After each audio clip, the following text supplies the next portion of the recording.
I pledge allegiance to the States of America.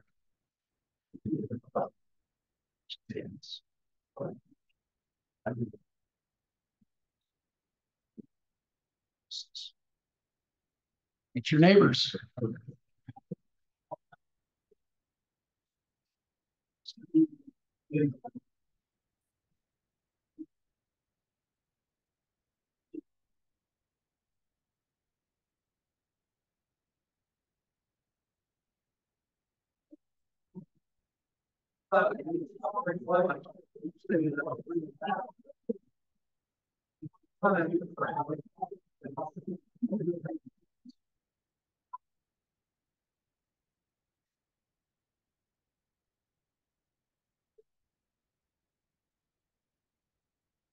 Today's reflection given by Louise Keating.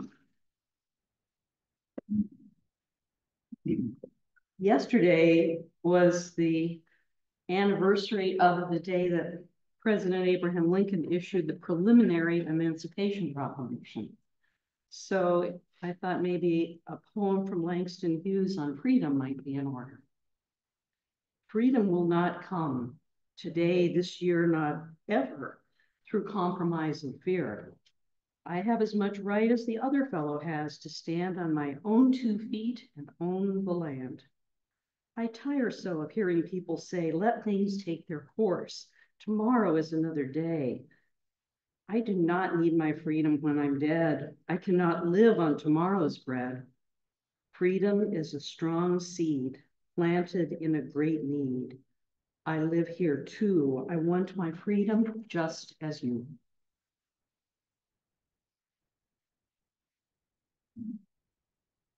Thank you, Louise. Welcome, Rotarians. Welcome, guests. I believe this is National Eyeglasses Day, so in honor of that, I wore my eyeglasses. Not really. My contact broke this morning, so you get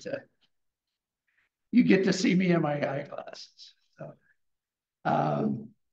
anyway, today's Rotary member highlight, I think a few other people will know this particular person or figure out by the time I get to the end of it. This Rotarian is retired, but has been an area accountant for many years. He has been a Wooster Rotarian since 1984 and has been the club treasurer for many, many years. Well, I wonder who that is. He resides in Worcester with his wife, Kathy, and kids, Matt, Lynette, and grandson, Henry. This Rotarian's family has been a part of the Worcester community since the 1830s and has previously maintained the Wayne County Courthouse clock for over 100 years. This Rotarian is Greg Long.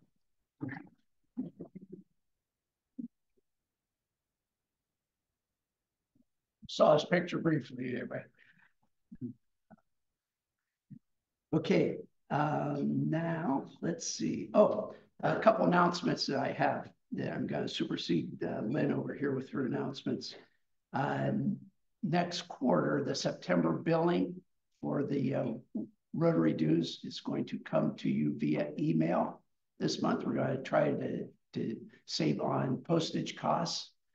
And send those out emails. So make sure that your emails are updated. If anyone doesn't have email, we'll print off the statements, or if we get emails that are thrown back, again, we'll print off the invoices and have those prepared for you. So come and see me if there's any concerns, or Lynn if there's any concerns, and we'll get those taken care of. Also, I wanted to mention that the Veterans Day flag special is up on the website now, and that is being offered now. So anyone that wants to get their flag subscription started for next year, keep those people in mind and sign them up. So, Lynn. Thank you, President Tom. No visitors, but we are looking forward to hearing from Hannah and Viteri and seeing what you've been doing this last week. Who wants to start? And I think Donna has the microphone for you.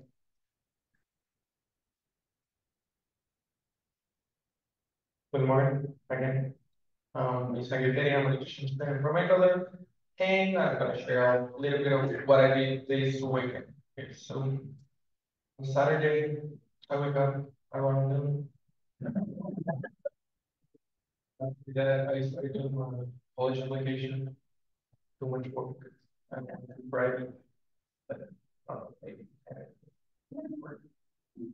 I went to my host brother's soccer game. They lost again. It was a good game. And after that, I went with my second brother to have dinner. And then I went to home. I was watching NFL. And I went on Sunday. I wake up. We went to church.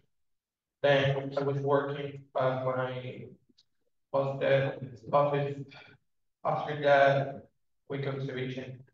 Too good. It's a recipe. I can clear a recipe. Too good. You can try it. After that, I didn't do anything else. That's it basically. I hope you enjoyed your speech.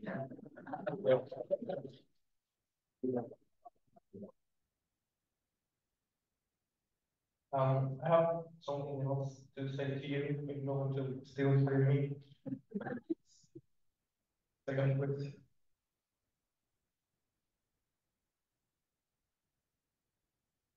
So, well, I'm gonna read because I dear Rotary, in the next month, we Rotary exchange students have the opportunity to travel to various Atlantic cities in the United States.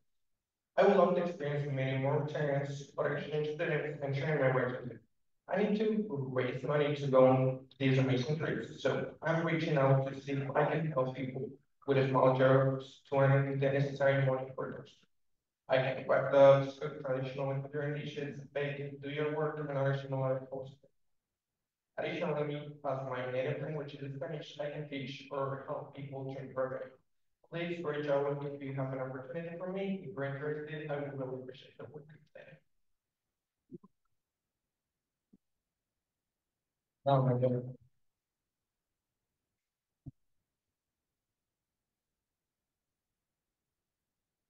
Good morning. My name is Hannah. I'm from Uganda. And I'm gonna share a bit about my weekend, Saturday and Sunday, which I mostly spent with friends. On Saturday, we went dress shopping for homecoming. I did not find very many options. Most of them were just too bling bling, sparkly. Those were too short. But yeah, I found a nice dress I could wear. I don't have a date. I don't have a date. And it's like, oh.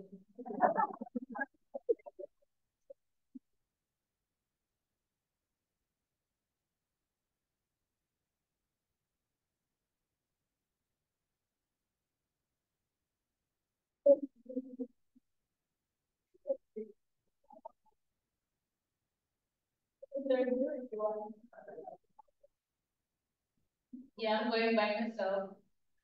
I do have friends. I have friends. I'm not going with them. They have their own group and their own stuff to do and have their own plans. So I don't wanna fix myself. So we had dress shopping, went shoe shopping. I had tech day at school for the anime play. Then I did homework, 3 hours of homework. Even on Friday I did homework. Then yesterday, last night, I had a great time with Brent and his wife Sharon. They took me to see Les Mis in Cleveland. Yeah, it was beautiful. It was amazing. I loved the experience. Everything was great. And if you wanted, I could have paid for you. The set was real. Everything was beautiful. The storyline was amazing after I got to be told what it was. Because they were always thinking, they were just thinking, but it was beautiful. I want to thank Mr. Brand taking me last night because I had a very amazing time.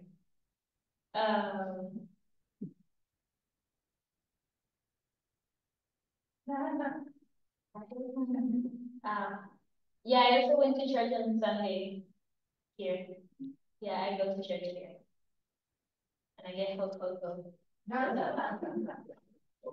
That was my week.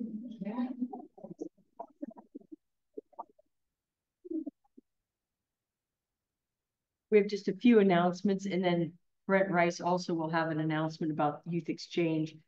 We are having the election. I think Cheryl's going to put something up. Election of the nominating committee. We do that every year at this time. We will have that next Monday. So these ballots will be on your table next Monday. We elect 5 past presidents to serve on a nominating committee, who then brings the slate of officers for the club to approve and vote on, probably in October or November. So look for those on your tables next week. Schedule changes. We had a recent change to the schedule. Next week, we will have Glenda Urban Layman here. And then the following week, we'll have the Boy Scouts of America. So it's just flip-flop what you saw today. So if you're bringing guests and you are anticipating one of those programs, make sure you get here for the right Monday.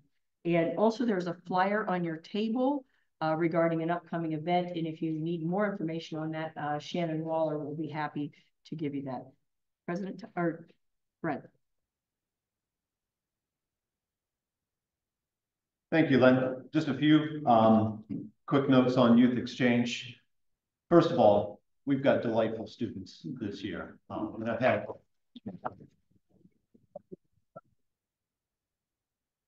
a wonderful opportunity to be at events with each of them. And I really encourage all of you to welcome them into your activities as well and show them parts of our region here that they might not otherwise experience. Take them out for a meal, get to know them, because they're wonderful young people. So we want to encourage them forth the entire year. So several weeks ago, we heard from our rebound student, Robert Revicki, who was in Japan all of last year. Sadly, this year, the club is not sponsoring any present outbound students because we didn't have any applicants from the area.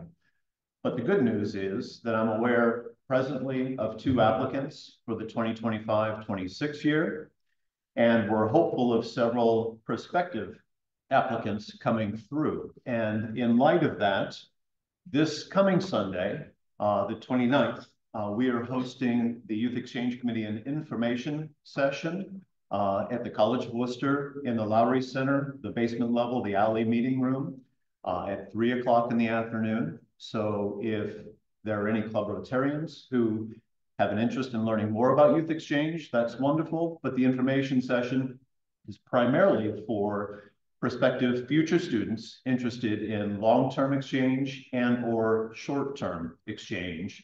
And so help us spread the word with your family members, with your neighbors, with your coworkers, and encourage them to come to the 3 o'clock meeting on Sunday. If they're not able to attend, please connect them with me, with Joy, with Donna, or anyone else who's associated with Youth Exchange here in the club. And then finally, I want to mention at the end of next week's club meeting, in light of club member Kathy McConnell, our club chair, focusing on her wellness right now, I would like us to have a youth exchange committee club meeting following next week's meeting. So please attend. If you're not a member of the committee, please feel free to stay after to learn more about our activities. Thank you all.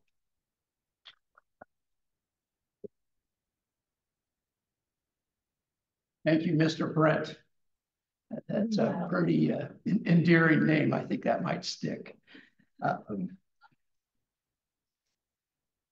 again, Brent, thank you very much. I don't know if everyone was here, but Kathy McConnell, who typically heads up the youth exchange, has had some health issues, and Brett has volunteered to step up and take over for her. And anyway, most appreciated. Thank you. Okay.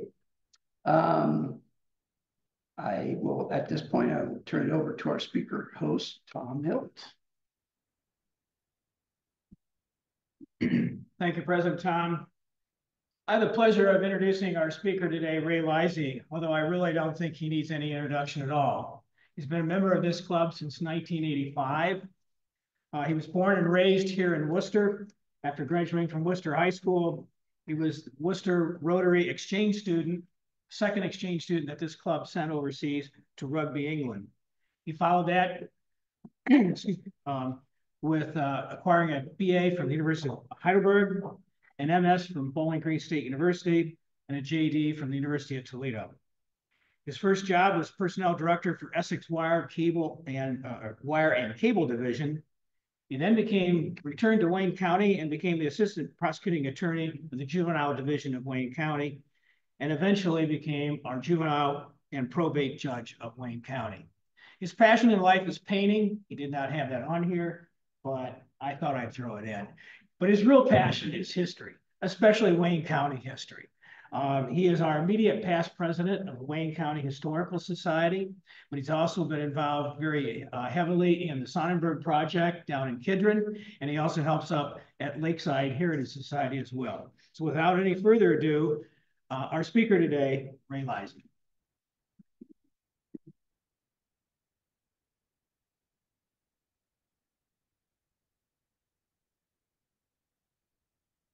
Okay, how many of you have ever heard of the Comptons of College Avenue, Worcester? Oh, good. How many of you have heard about Robert Oppenheimer? Oh, well, I'm here to tell you the difference between the two. The Comptons originated in, the parents originated from Hamilton, Ohio, in southern Ohio. Elias Compton and his wife, Otelia Compton, they were married at the College of Worcester in Worcester because both attended the College of Worcester.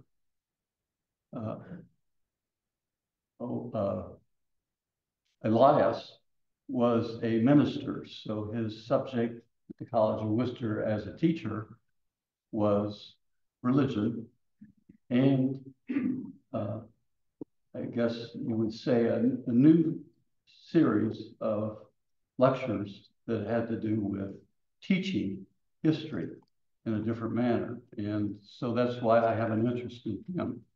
They had 3 sons. On the left is his oldest son. I'm sorry. In the middle is his second oldest son, and the first oldest son was Carl Compton. The middle son was also his brother, Wilson Compton, and on the right is Arthur Compton, one of the most famous. In the center are the parents, and on the bottom is their only sister, Mary Compton. As I said, they began at Wooster High School as students. This is a picture of all 4 of the children. They attended Wooster High School until they were 15. Then they attended the University of Worcester, because University of Worcester was the name of the college, because they did have a master's degree. And they stayed in the class until they joined Worcester College, Worcester, as a student in whatever their age was at 18 at the time. And they all graduated from Worcester High School, Worcester College. This is their house on College Avenue, which still exists, just up College Avenue, just short of the college itself. This is where they lived. And there is a book about the house on College Avenue, which involves the Comptons. Now, the boys were athletic. This is a picture of Wilson and Carl playing football for the College of Wooster in 1910. And they were very good at it. They were very athletic. Their youngest son, however, this is also backwards. Their youngest son, they were all musicians as well. They were very talented. But their youngest son is the one we'll talk most about today.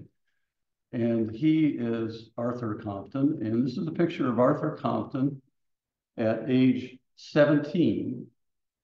He was reading about the Wright brothers and their attempts at flight. So at 17, he built his own triplane, not motorized, but as a free-flying triplane, took it from their house on up by the college, took it over to Grant Street where the curve is, and flew it down through the valley. He made 190 feet the first day. A few months later, he crashed, unfortunately. A few months later, he took it back and tried it again. That time he made 120 feet down through the valley outside of Wooster. That still was not good enough for him, so he took a train to Dayton, Ohio, to meet the Comptons to ask what he was doing wrong at the age of 17.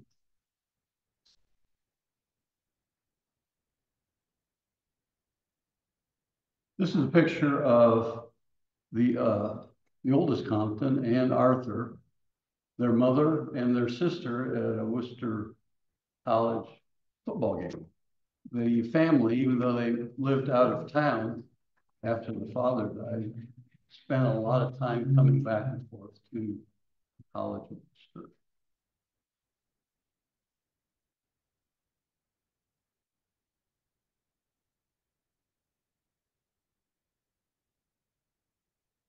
Doesn't seem to be moving. Oh, yeah, backwards. How'd you go back? Backspace.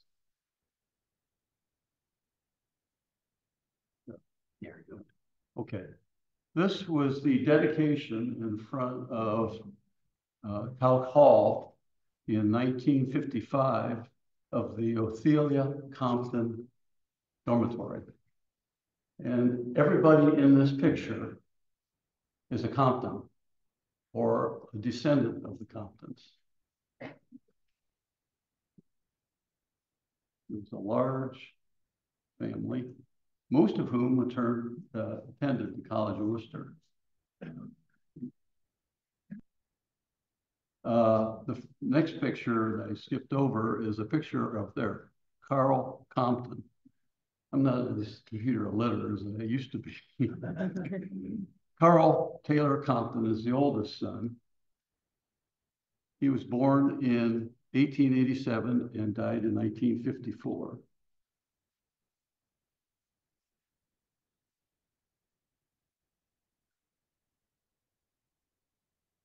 And that's a picture of Carl. He became president of MIT in 1930, and he continued as president of MIT in 1954. He was a physicist. All three boys obtained their PhDs from Princeton University. It's the only time in history that they had three brothers from the same family at Princeton at the same time. And he obtained his PhD. As soon as he obtained his PhD, he went to work for Princeton. He managed their laboratory. And this is him in his lab at Princeton.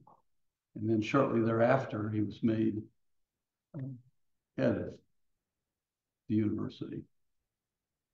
This is a picture of him. Now, you know, in those days, when you think of Princeton and MIT, but particularly MIT, it was not the kind of college that we might be used to of a lot of subjects.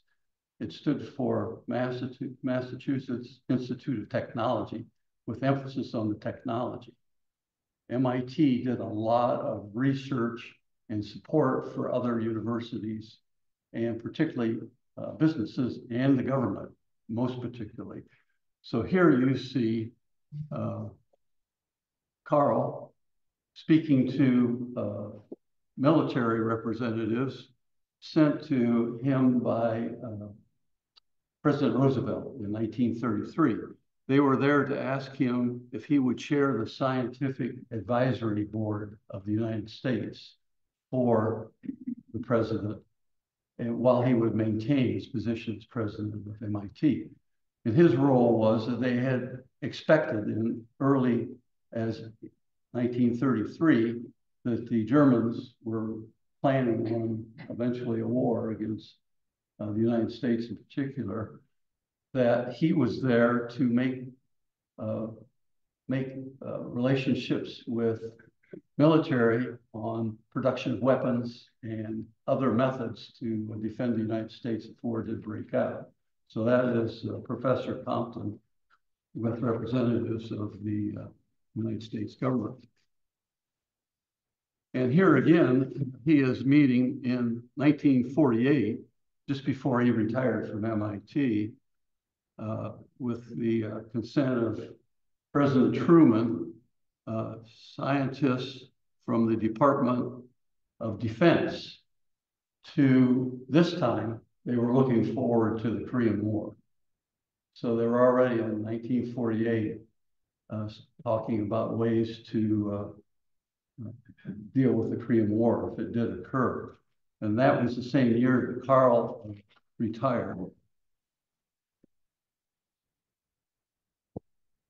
This is another picture of Carl Compton with Truman at the White House discussing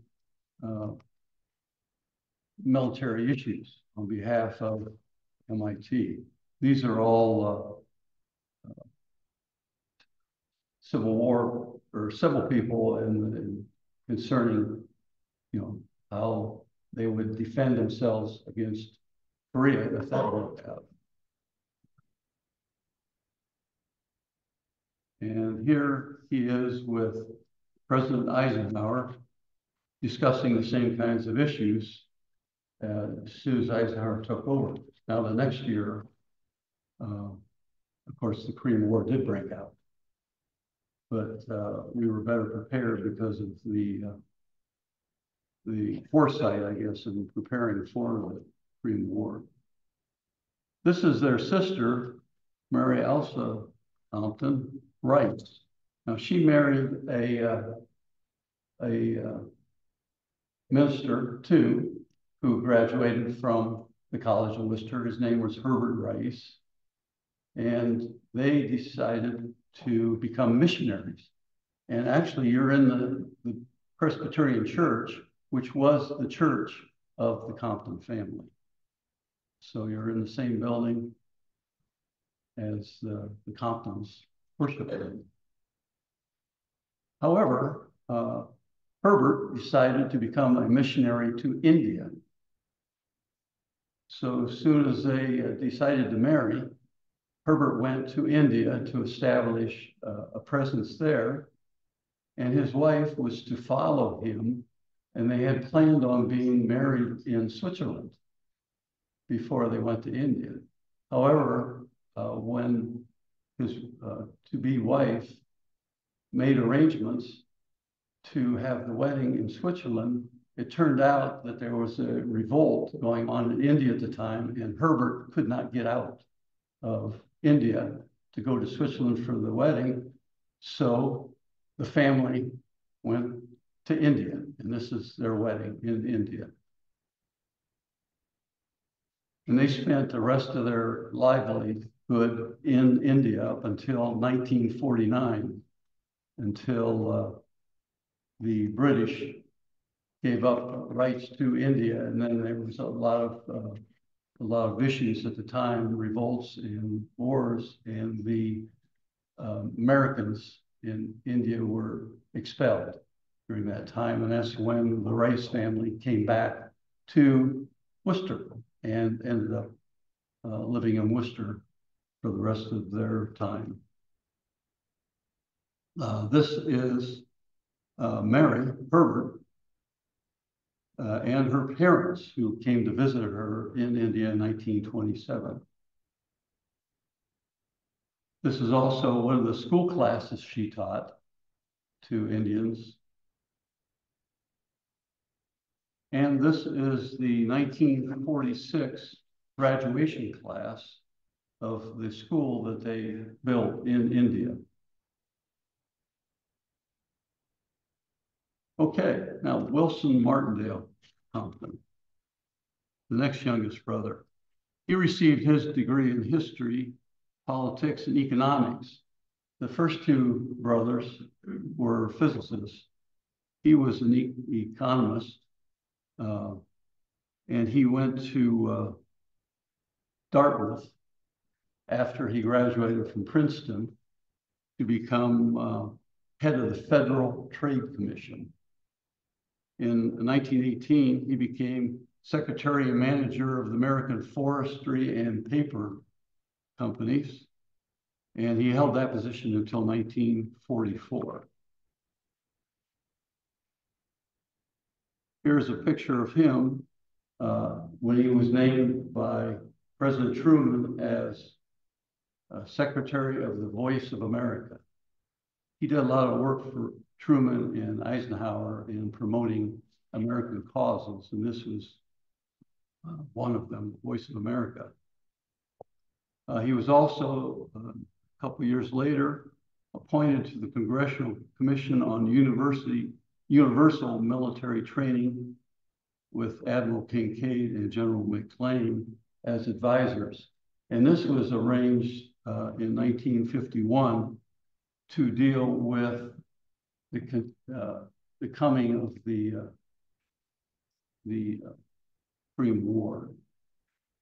They were trying to figure out how to, he was assigned the job to figure out how to supply materials to the Americans if in fact there was a Korean War.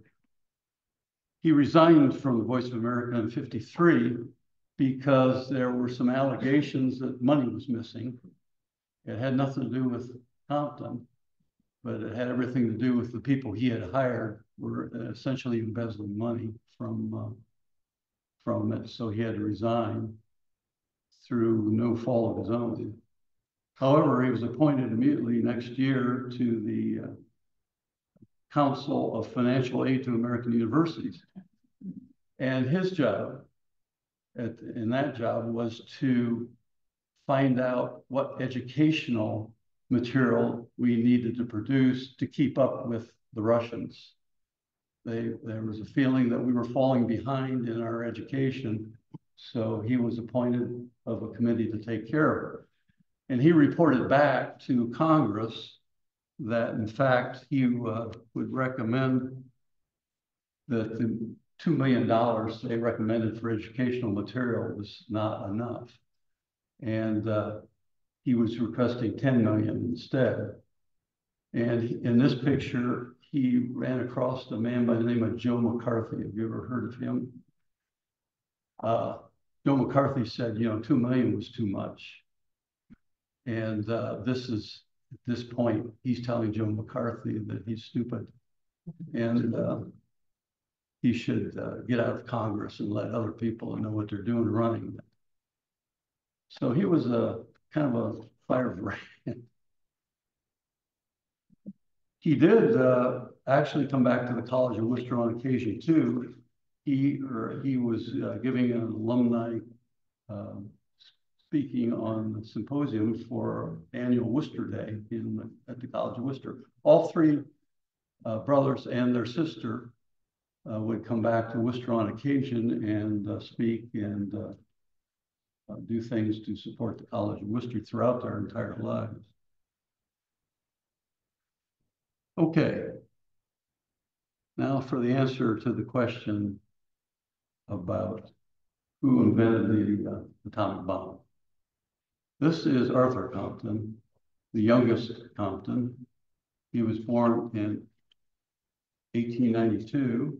He graduated from Princeton in, oh, remember this picture? Yeah, his dream came true. He did have an opportunity to fly airplanes. He graduated from Princeton at age 24 in 1916. He decided to go into research. So in 1923, he took a chance to do some research at the University of Washington in St. Louis. And he was working on some material that was started by his friend, Albert Einstein.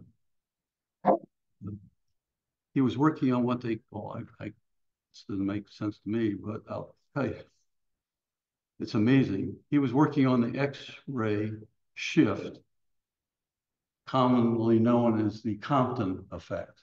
And it was all about how to split the atom and use it for the production of energy, not nuclear energy, but just energy, free energy. For that discovery, and this was work that was started by Albert Einstein in 1905. So he followed Einstein in refining the work. He also worked with a man by the name of Max Planck. You've probably heard of him. He also was working on the same thing, and he developed more of Max Planck's material. And this is the result. The chart of the electromagnetic radiations. And for this, he won the Nobel Prize. So if anybody asks you, how many Nobel Prize winners do you know from Wayne County? There's one, and that's this man.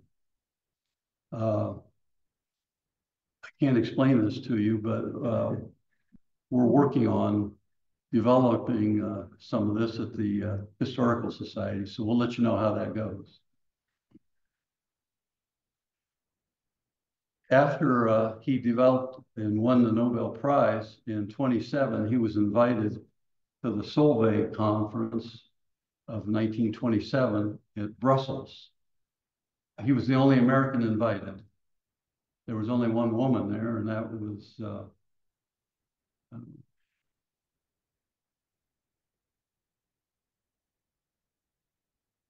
Madame Curie was the only woman invited.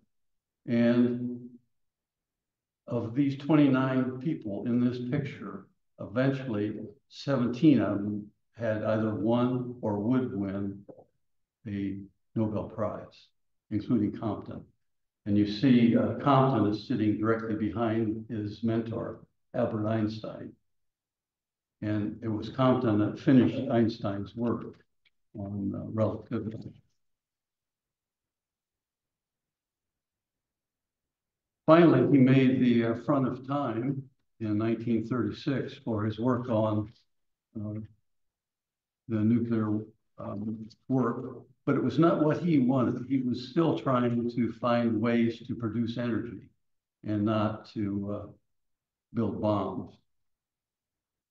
This is a picture of him in 1940 in his lab. Okay, 1941. The war is coming. Everybody knows it. The Germans know it, and the Americans know it, but the public doesn't know it.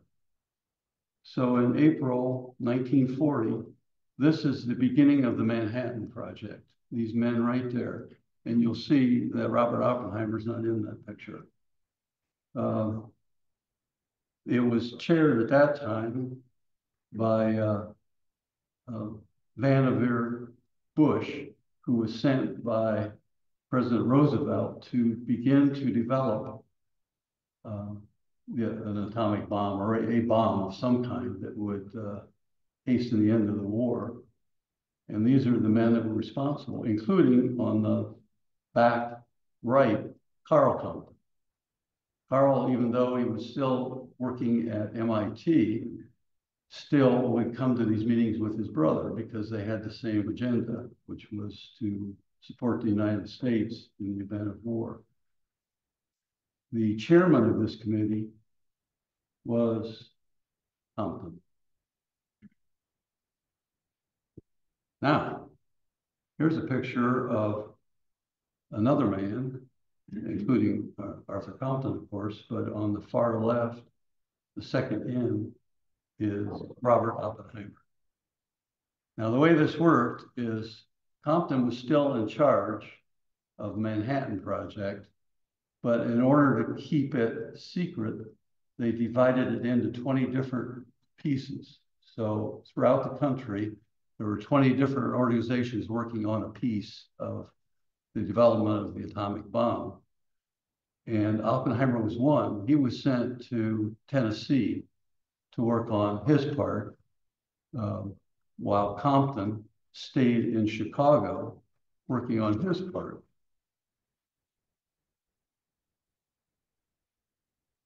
This is a picture of Compton. He was originally signed to the Hanford Engineering Works. And because they knew that the Germans were looking to assassinate any American who was involved, they all used nom de plumes, and this is one of them. He called himself A.H. Comas, but in fact that was Compton. Okay, now I need to get back.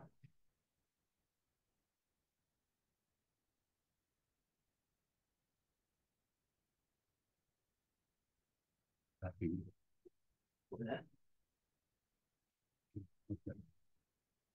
Compton, as I said, went to the University of Chicago to work on, originally on his part of the atomic weapon. He left St. Louis and moved there permanently. He also built a nuclear reactor in Chicago underneath the football stadium. So on December 2nd, 1944, along with Fermi and a few others, developed and had the first controlled nuclear reaction underneath Chicago's football stadium. Now, those of you who have seen the movie, there's a scene in there where allegedly his rival was approaching Einstein and saying that if this goes wrong, I'll be responsible for the death of thousands of people. That, in fact, was Compton. It's not Einstein, or it was not his rival. So we, at the Historical Society, wrote a letter when we saw the movie to the producer saying, you know, you've got it wrong. It was Compton. He wrote back and saying, well, you know, nobody knew who Compton was. Compton was very quiet and very self-effacing. His rival was much more in everybody's face, essentially. And so they substituted him for Compton. We wrote a few more letters and then they stopped responding.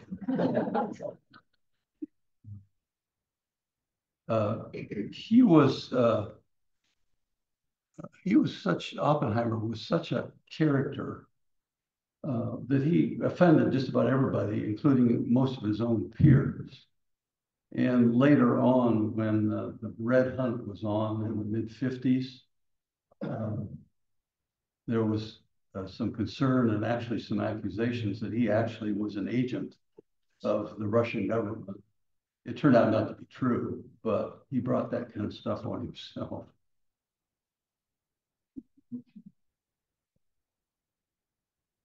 Okay, the last picture I have is the Compton crater on the moon. You know how poetic that might be, that he developed a crater on out west in New Mexico when they did explode it. And essentially, the result was a crater on the moon. So that's how his life ended. Crater on the moon. Thank you.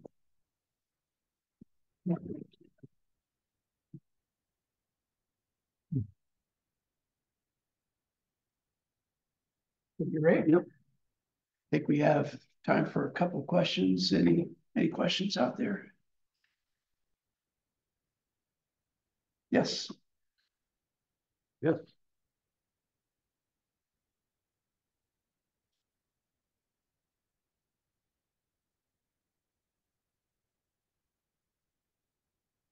I just wanted to know how the Comptons have influenced the cultural, social landscape of Of the cultural, social landscape. okay. When when Compton returned to private service, he went back to the University of Washington, and at that time, he started examining his own beliefs, particularly with the atomic bomb, whether it was something he should have participated in or not. But he replaced most of his staff in Chicago with all new younger people, which included people of all races. And of course, his other brother, or one of his other brothers, was also worked in industry more than with physics. And he also hired a lot of people of different races. And of course, their sister and their brothers, her husband spent most of her time in India. So there was a lot of recognition of those kinds of issues by the Compton family. Incidentally, all the Comptons, the parents, and two of the sons and their wives and their sister and her husband are all buried at Wooster Cemetery. So they were long-standing lovers of Wayne County and Worcester and the colleges.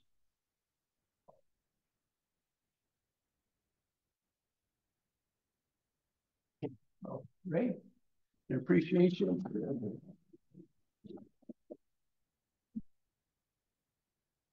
Appreciation for your speaking with us in your program today. We present you with the Rotary plaque. Yep. The Rotary wheel. Yep. Okay. Next week, Glenda Irving Lehman will be here speaking about the Lehman's Hardware. She's been here a couple of times, I know. Very dynamic, very interesting speaker. So with that, we stand adjourned. Thank you.